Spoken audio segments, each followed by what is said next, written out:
Tomorrow is the deadline to file a candidacy for the Madison School Board. Tonight, we're featuring one race that could impact the voice of special education students in the district. And later, a News 3 Now exclusive interview. For the first time since the shooting of Tony Robinson, we're hearing from the officer involved and his new role with the department. From the Channel3000.com Alert Center, this is News 3 Now at 10. And thanks for joining us. Tomorrow is the deadline to apply for the 2020 spring election in Madison. 1 alderperson and 3 school board seats are up for a vote. Multiple candidates have filed for 2 of those school board seats. Amanda Quintana is here to take a closer look at seat 7 and the role special education plays in the race. Special education has been a complex issue on the school board. Last month, the board approved the purchase of a building to house a program for students with special needs. Nikki Vandermeulen and many parents opposed this, saying it would segregate students. Her opponent, Wayne Strong, says he believes the decision made sense financially. Let's play with these blocks over here. Okay. What can we make? 7-year-old Jasmine has been getting special education support since 3K. Her mother, vocal about some of the staffing and segregation issues surrounding special education in the Madison Metropolitan School District. Do we want to have more staff within our schools? Do we want to have a separate building to have separate staff at? And how trained is the staff that we currently have?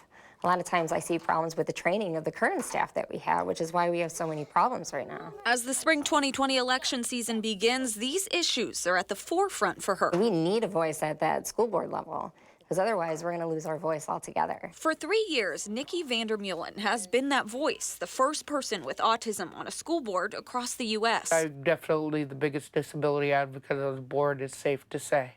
And without it, it's going to be hard to have those voices continue to be heard and not marginalized. Her opponent, Wayne Strong, although he doesn't share that personal connection to students with disabilities, he says he's running to create a pathway to success for all. You got to be able to listen to people who are going to have very, very different interests in your own or different opinions in your own.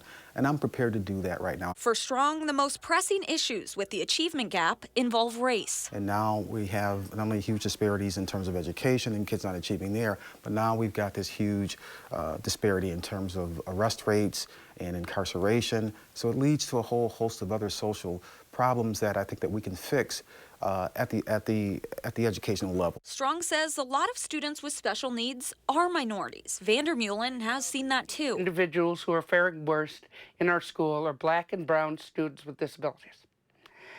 That's unacceptable. Wow. Both determined to make school better for students like Jasmine. I don't want other families to go through the stuff that we had to go through. It's about making it better for the next family down the road.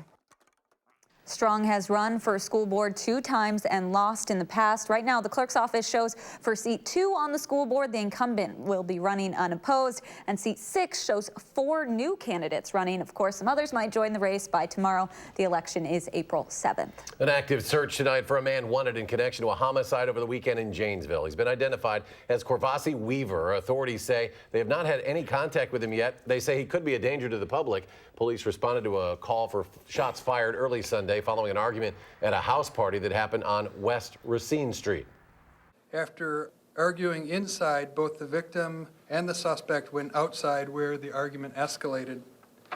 Witnesses report the suspect drawing a gun, firing several times, hitting the victim once in the back. Officials say they found the victim, identified as James Chestnut, lying in the road with a gunshot wound to the back. Police say the victim and suspect knew each other before the party. The suspect ran away from the scene. Milwaukee police say a driver shot 2 children just 12 and 13 years old after they threw a snowball at a car. This happened on Saturday night. Responding officers found the injured children and gave them first aid until they were taken to a hospital. Both are expected to survive. Police are looking for the driver of a white Toyota who fired the shots. Your first alert forecast now. We're heading for some cooler weather. Won't last too long. Here's your meteorologist, Gary Canalti. Gary? And temperatures won't be quite as mild for tomorrow as they were today, and they'll be even colder for Wednesday before we warm up again on Thursday.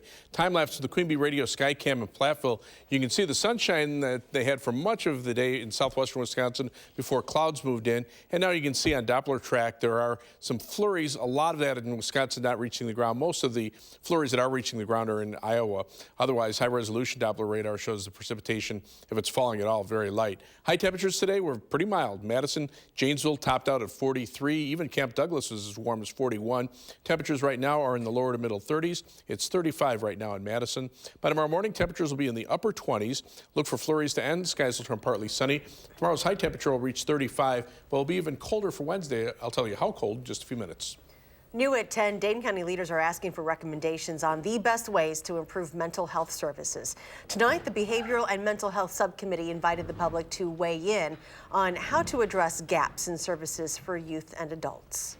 My request is to consider some startup costs for nonprofits to embed peer support services into their agencies.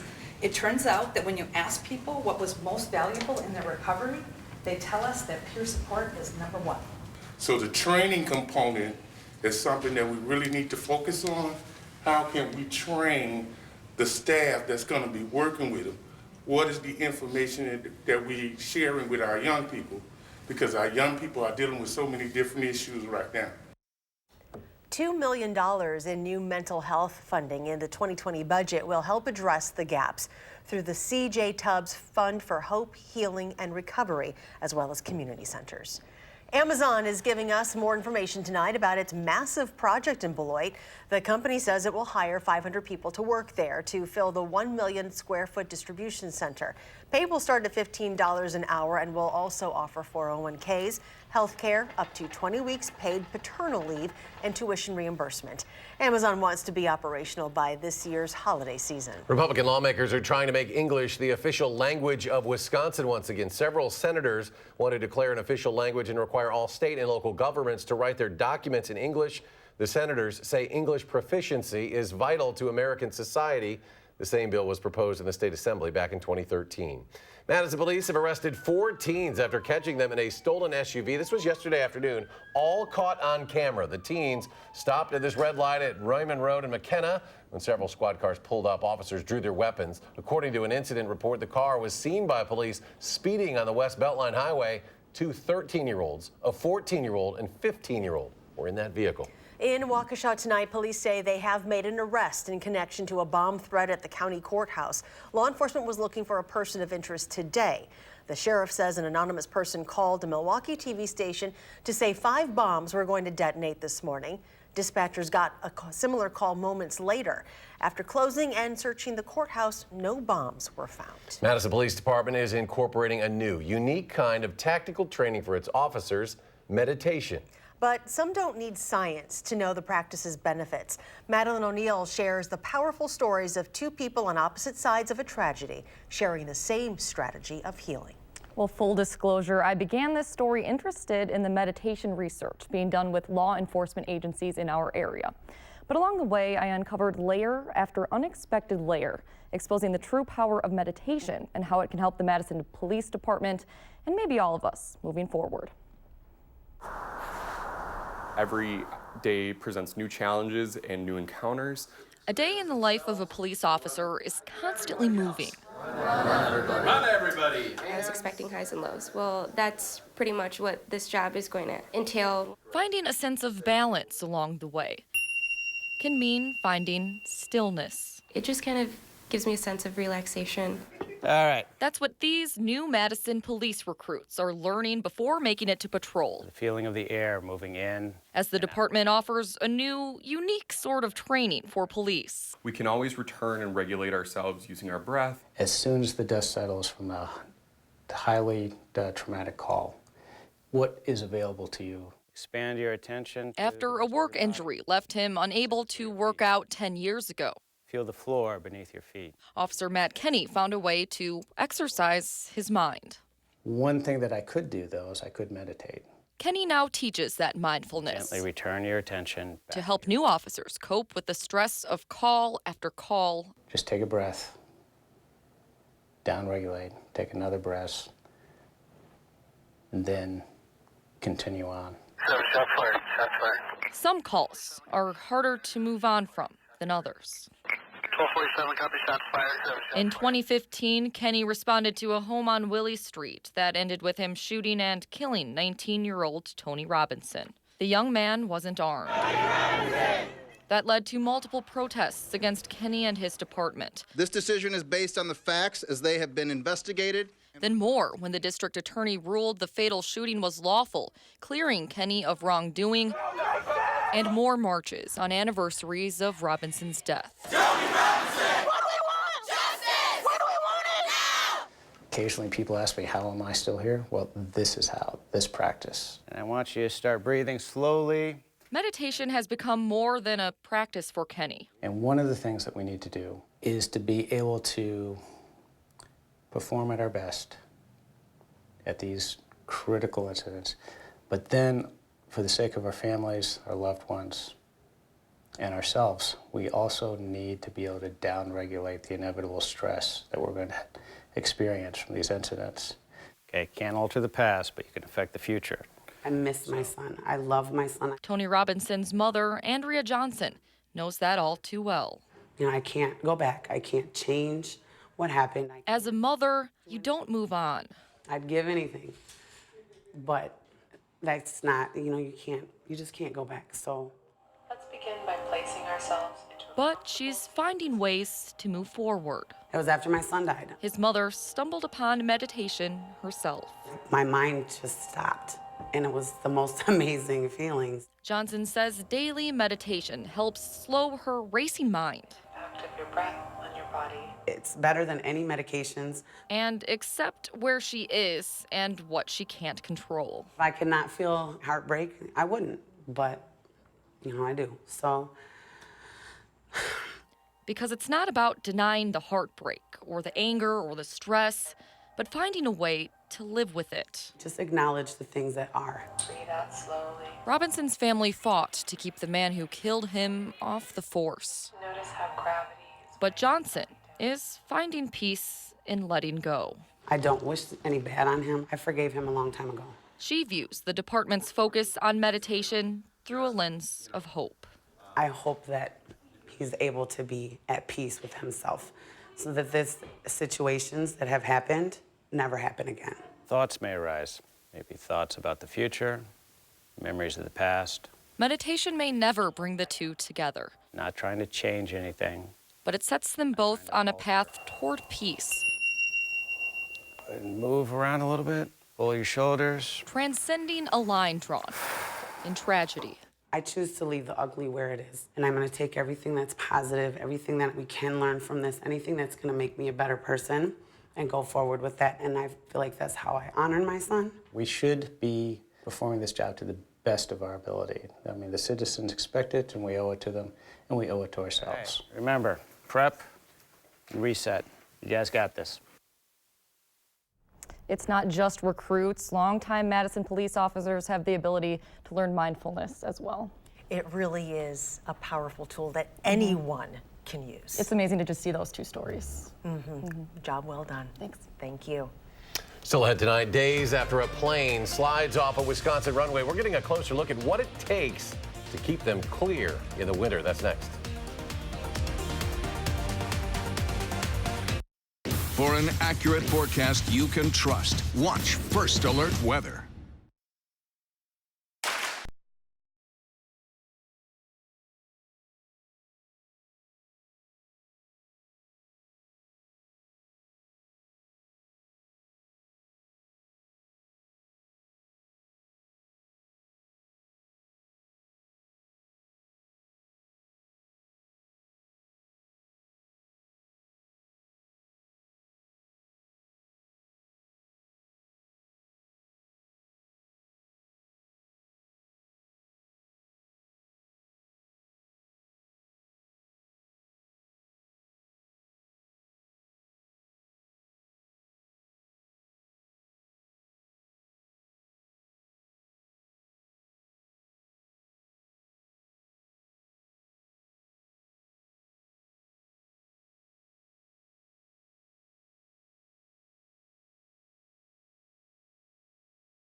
Tonight, we're getting a closer look at what it takes to clear a Wisconsin runway in the winter. Now, this weekend, a plane carrying more than 100 passengers slid off the tarmac at Green Bay's Austin Strombel International Airport. Now, no one was hurt, but this was a serious matter, obviously, for the airport. A traditional runway like that one in Green Bay is about 7,700 feet in length.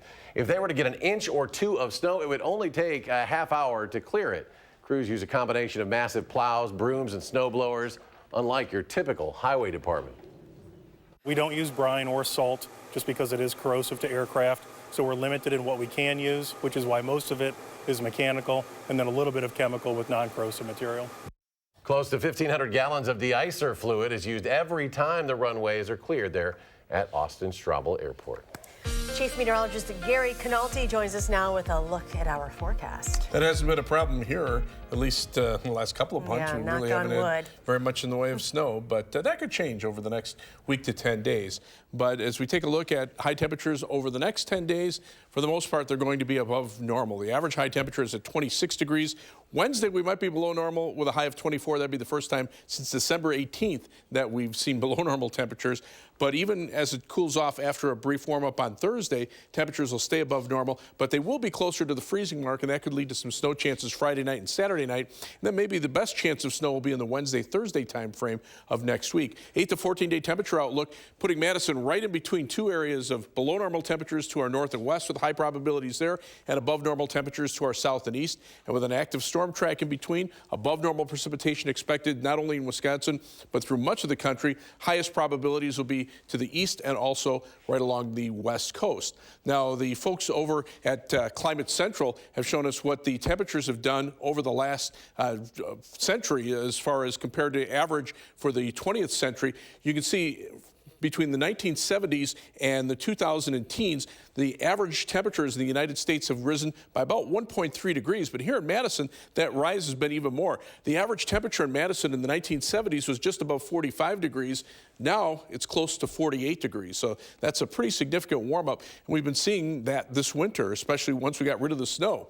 Tonight, there was some snow on radar, but you can see just very light precipitation, and a lot of that's not reaching the ground. Here in southern Wisconsin, a couple of flurries of snow showed up, but I haven't seen any surface reports where the snow has been able to reach the ground. But there still is a chance of flurries overnight. It'll be colder for tomorrow with high temperatures in the mid-30s, and then Wednesday will be the coldest day with high temperatures in the mid-20s.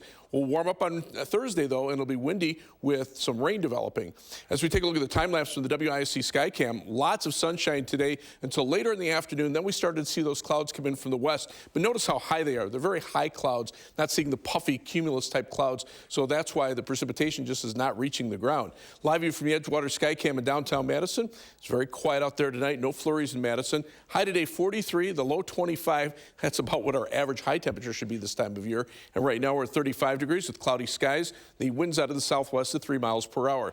As we check out high temperatures today, they were right around freezing in northern Wisconsin, but into the 40s here in southern Wisconsin. And current temperatures are actually a little warmer in southern Wisconsin compared to areas to our south and to our north. There is a little bit of snow on the ground to our south, and that's cooling temperatures off a bit there. But notice the upper level winds, basically from west to east, not any kind of a wind flow out of Canada. So even when the next weather system comes in, we'll see a brief cool down for Tuesday and Wednesday, and then a warm up on Thursday as that west coast storm moves in our direction.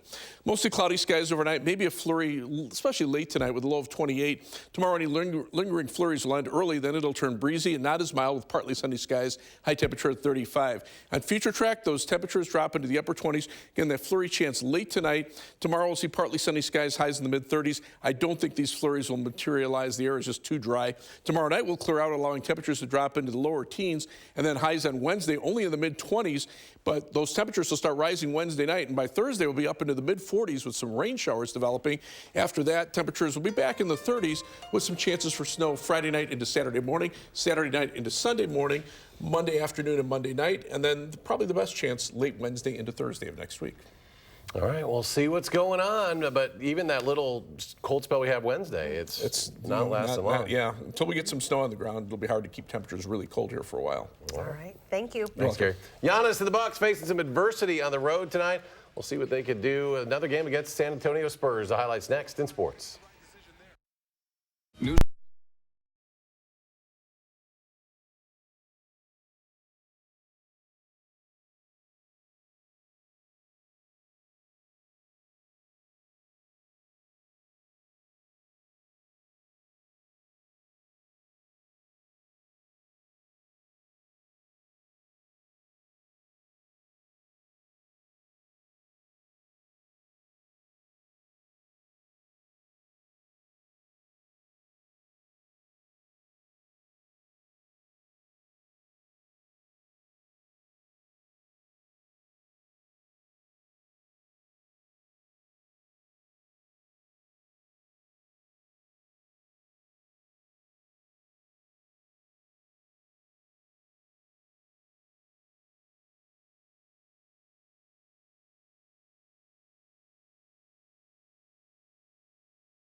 Well, in a surprise to no one, Yanis has been named Eastern Conference Player of the Week again. This is the third time this season that he's earned that honor. The Bucks, meanwhile, riding a 5-game win streak coming into tonight's road game at San Antonio. And they just played them on Saturday, except the game was at Fiserv Forum. But tonight, a little different. Eric Bledsoe driving in the first half finds Yanis for the two-hander.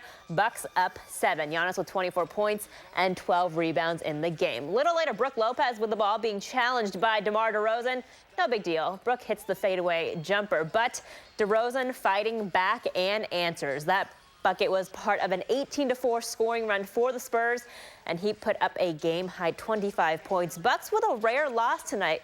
124-104 the final, rather. Still leading the NBA with the best record. They're on the road for the next 3 games, starting with the Warriors on Wednesday night. Now, these guys, a little familiar with each other. The Packers and Seahawks have met 3 times in the postseason. Green Bay has the 2-1 edge, but the Packers probably haven't forgotten about the 2014 NFC Championship game in Seattle. But that was then, this is now, and the two teams have vastly different personnel. The Seahawks have become major road warriors this season, only losing 1 game on the road, while the Packers have made a season of what Aaron Rodgers has called winning ugly. Now, despite that, head coach Matt LaFleur says it's going to take more than winning ugly to win this game on Sunday night. I just think putting 4 quarters of consistent football in all 3 phases, it certainly hasn't felt like we've accomplished that, although we've found a way, and that's what's a credit to those guys in that locker room is they find a way to come out on top. From the current coach to the former coach, Mike McCarthy reportedly heading to Dallas for 5 years, and he's already putting together a coaching staff. Saints linebackers coach Mike Nolan will be his defensive coordinator. The two of them have worked together before in San Francisco in the mid-2000s. Now, McCarthy has racked up a lot of airline miles these last few weeks, also interviewing for the openings in Carolina, Cleveland, and New York. Well, Badgers wide receiver Quintus Cephas will join Jonathan Taylor in the 2020 NFL Draft. Cephas made the announcement on social media this morning, which means he will forego his final year of eligibility. Cephas coming off of his best season where he quickly became quarterback Jack Cohn's favorite target, setting career highs and leading Wisconsin in catches, receiving yards, and touchdowns. Cephas is trying to be the first Badger wide receiver to get drafted since the Packers took a Jared Abbrederis in 2014, and we're still awaiting decisions from Tyler Biadasz and Cole Van Lanen. We'll be right back.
Gary rejoins us. We have a final check of your forecast. There might be a flurry or two out there, but right now I doubt any of that is reaching the ground. All the major reporting stations showing visibilities at or above 10 miles. Temperatures still mid-30s here in Madison. Elsewhere, right around freezing. Highs tomorrow, mid-30s, mid-20s for Wednesday. Warmer on Thursday with some rain and some snow chances off and on through the weekend. And in the next week, temperatures a little closer to normal. Gary, thanks. Thanks for joining us for News 3 Now at 10.